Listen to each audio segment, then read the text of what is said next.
The last 48 hours have been a very intense 48 hours for a lot of Americans. There has been a lot of in-house fighting, mainly between black men and black women. More so black women attacking black men right now after the loss of Kamala Harris. And in spite, if you actually look at the numbers, black men have supported black women in large. With that being said though, the topic of this video is going to be about Cardi B and her most recent video. Now here's my thing about Cardi B. If you watch my channel, any of my past videos, you know I have no love and I totally dislike Cardi B. I think that woman should be in jail. She gets too much grace. Every single time she says something outlandish or outrageous, people always give her the excuse of, oh, she was hormonal because she was pregnant. Oh, she's a Latina, so she's emotional. Oh, well, you know, that's just how I am. That's how I grew up. Oh, it's my background, all this other kind of stuff. I always had to fight. Get some therapy. That's what Cardi B needs to do, is get some therapy, because I'm sick and tired of hearing her, and I'm sick and tired of seeing her face.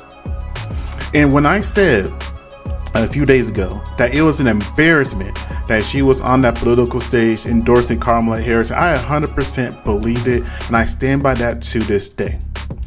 I still remember when Barack Obama was running for office, and Lindsay Lohan at the time wanted to endorse Barack Obama, asked how she could help on the political stage. Obama at the time said, no thank you. He wasn't rude or disrespectful about it, but at that particular time, Lindsay Lohan is not who she is today. She wasn't cleaned up. She had a problem with the white stuff. She was a party girl. She didn't have a best reputation, and he did not want that representation representing the Democratic Party. And that's what I'm saying about Cardi B. That's what I'm saying about Meg Thee Stallion.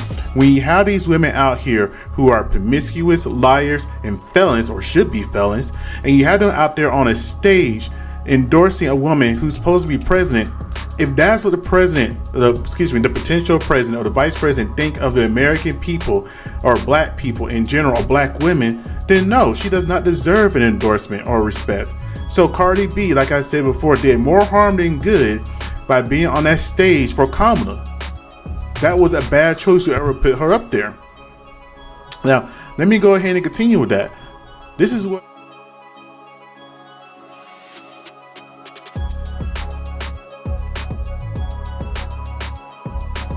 I just told you a little while ago, these leaders that they call leaders, this included Lena Horne, this included Dick Gregory, and this included comedians, comics, trumpet players, baseball players.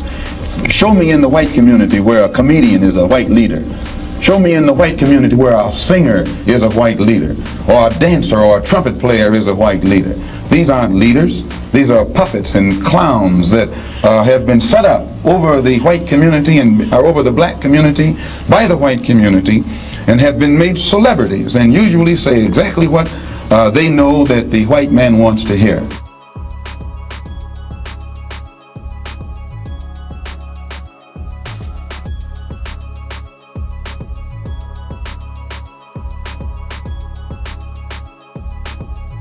This is why some of y'all states be getting hurricanes. That's all I'ma say.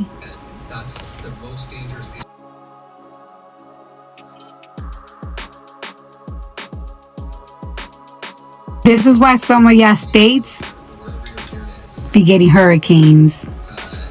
That's all I'ma say.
Like, I went to the supermarket, I'm seeing that everything tripled up. That like lettuce was like $2 a couple of months ago, and now it's like fucking $7.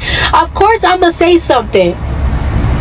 The fuck? Because if I think that shit is crazy, I could only imagine what middle class people or people in the hood is motherfucking thinking. So yes, I'm going to say something. The fuck? And I have a big platform, so I do want anybody that's responsible of these fucking prices to put that shit the fuck down.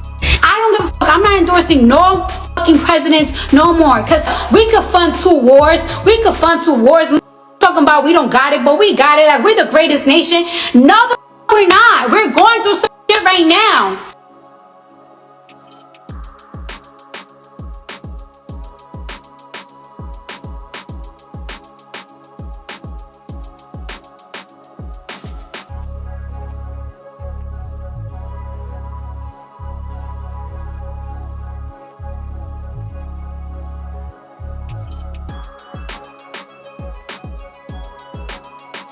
Cardi B.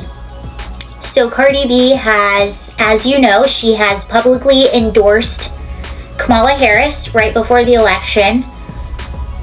And after the election, we now have the results in, right? We know that Donald Trump won. Kamala Harris called Trump to concede and congratulate, and also made a public statement conceding.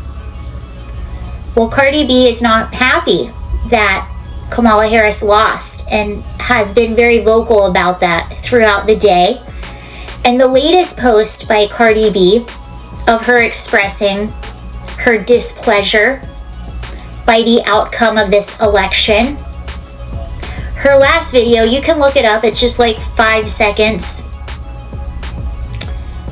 is saying, "Now I know why you all get hurricanes. Yeah. You all get hurricanes in your states."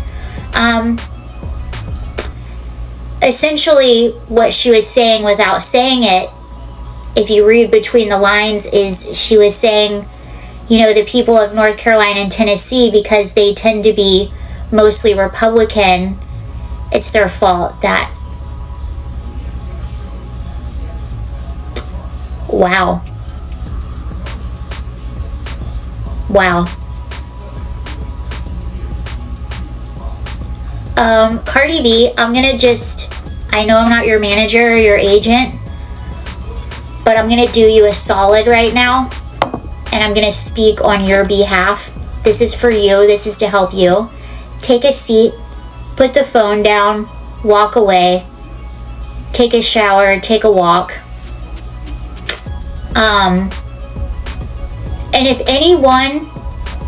any celebrity that came out to endorse Kamala Harris, and if you're confused, if you don't get it, how did everyone turn so right-wing? That attitude right there is why. That self-important, elitist, holier-than-thou, I know better than the people who these policies actually affect. You don't agree with me, therefore you're garbage. You're deplorable. You're a bigot. Yeah. Yeah, the people who, the blue-collar workers who made an honest living, okay? They didn't take their clothes off. They didn't trick people who went on dates with them. They made honest livings and are barely scraping by. They raise their families, they help their communities, and they get laughed at, they get mocked, they get made fun of by people like you. In 2016, when Hillary Clinton said the deplorables, that's when I knew it had changed. The Democrat Party used to be the party for the working class. It used to be the party for the single mom, for the people that want to make something of themselves. They now despise the working class. They despise most of America. And Cardi B, thank you for allowing your true colors to show. And Democrats, thank you for allowing yourself to show your true colors over the past few years. That's why Donald Trump won. Because of that attitude right there. Sorry, Cardi. Rappers just don't have the same influence they once did. Hollywood just does not have the same cultural relevance it once did. The journalists don't hold the same integrity they once did, and our political class doesn't hold the same power as they once did. And now what they are doing is they are rearing their ugly head because they got exposed, and they are taking that anger out on the very people that exposed them. The very people that they are supposed to serve, that they are supposed to entertain, that they are supposed to work for. We see you, and now we're not going to unsee you. So thank you for showing yourself. Thank you, Democrats, for showing yourselves. And have a nice day.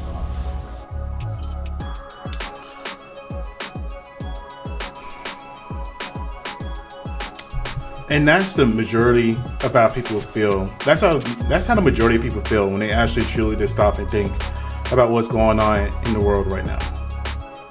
A lot of us are upset, a lot of us are frustrated, and a lot of us don't want to be tricked or played with identity politics and all this other kind of stuff. I remember black women was very upset black men didn't want to jump on the Kamala bandwagon at first because we were trying to see what she would do for us. And whenever black men were asking that, we were asking that not just for us as in black men, but us as black men and black women. We were trying to look out for the family unit of the black people. And we got chastised for a lot of the time. How dare us think about our family members, our kids, our wives, our mothers, our daughters. We said we want you to earn our vote because we are already blindsided by identity politics with Obama.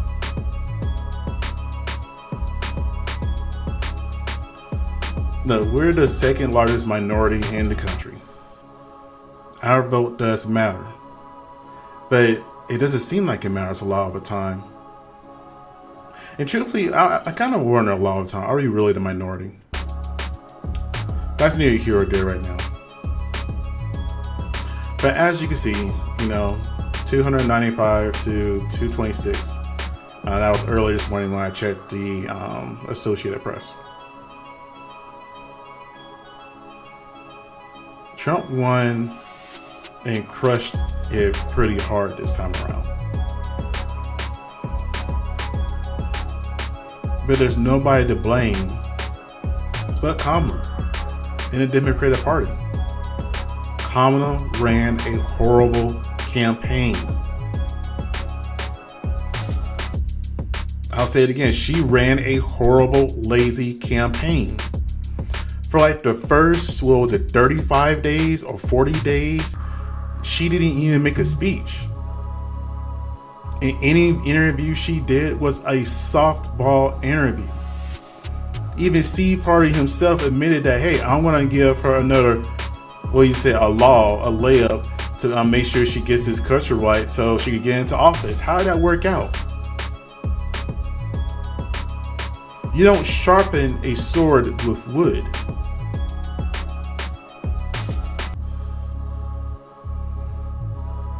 So all those people that was going so hard for Kamala, that was making it really easy for her to get onto the stage, harmed her, and nobody's holding them accountable, and nobody's holding her accountable. Think about it for a minute. For the most recent elections, or let me say the last 20-year elections that at least I paid attention to, I won't count 2000, I guess you could say, mainly because I was still in high school, so I wasn't paying attention as much as I did as an adult. But the majority of the time, every single candidate I could think of that was running for president or getting ready to be president, they didn't stray away from hard questions. They didn't stray away for conflict. And conflict doesn't always have to be violent or yelling or bashing. It's helping you think on your toes and being more clever to take a way around a different situation. And whenever you don't have that in a candidate, people shy away from it. They turn away from it. And when you look at Obama, when he first came into office, when he first got elected, when they heard his name, Barack Hussein Obama.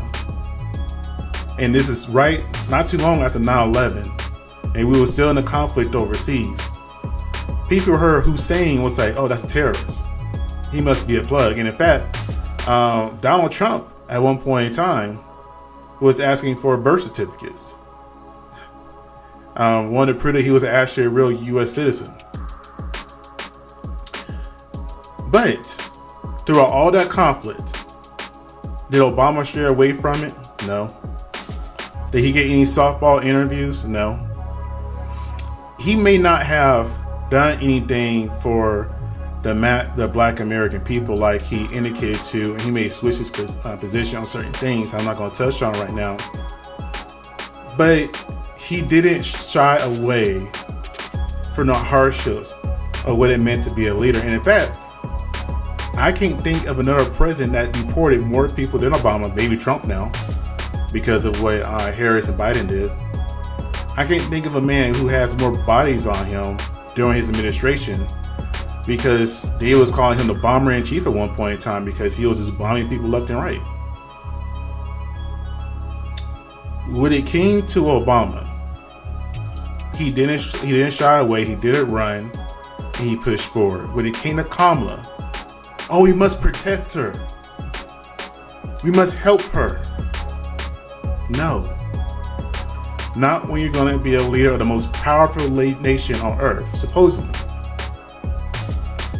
And then on top of that, as soon as people heard that Trump won, what ends up happening? Ukraine makes an announcement. Russia makes an announcement. China makes an announcement. And you see, like, all these people we were at odds in all of a sudden are now want to be like, you know what, let's back off a little bit. Because we no longer have a senile old man in office and a woman that's going to follow his exact same positions. Because let's be real here, she said she wasn't going to do anything different than Biden. She didn't disagree with anything he did. And she had a perfect opportunity to say, hey, we did this. I learned from this mistake. Let me go ahead and say, let's pivot and go in this direction. She didn't do any of that. And in fact, if you ask her a question that was too difficult, she would storm off stage, or, you know, the election's over, so it don't matter. I'm just annoyed. I'm frustrated because Kamala didn't run a great campaign, and you see black women on here attacking black men when it's not justified or deserved in any way, shape, or form. Anyways, you guys tell me what you think. If you watched this far, like, comment, subscribe. I appreciate it. Thank you.